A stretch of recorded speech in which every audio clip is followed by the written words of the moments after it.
来关心阿里山最近有发生4站爬山死亡的意外。若伫5月2号下晡，是有一个60通火姓黄的民众去玉山爬山落山的时，去石头击着头壳，送病院了后不幸救无回来。山脚协会就表示，玉山常常有石头会落落来，呼吁民众要爬山建议爱戴头盔。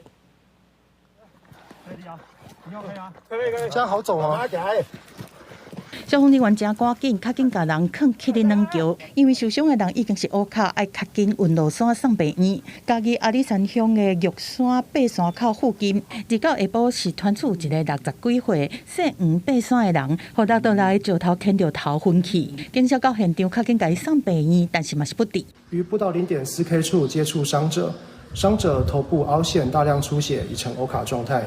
现场使用 MCPR 持续急救，并使用担架将伤者一同搬运至登山口，并由阿里山9号后送至医疗院所急救。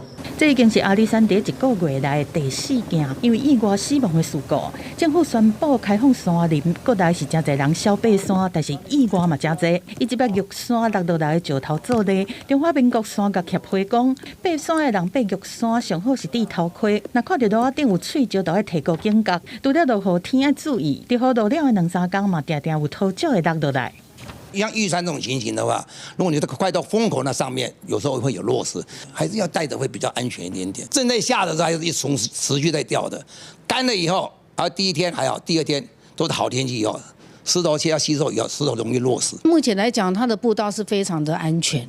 那跟人我是觉得没有什么关系啦，纯粹意外。那可能有落石是天气的关系，也有可能。那我们一般在走的话，大家有团队，大家都会往前看，会做个提点，我想会把伤害降低到最低。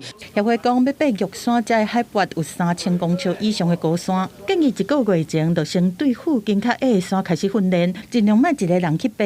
那爬山的过程要随时注意山风，身体若无爽快，莫硬惊，才会当甲爬山的风险降到上低。记者综合报道。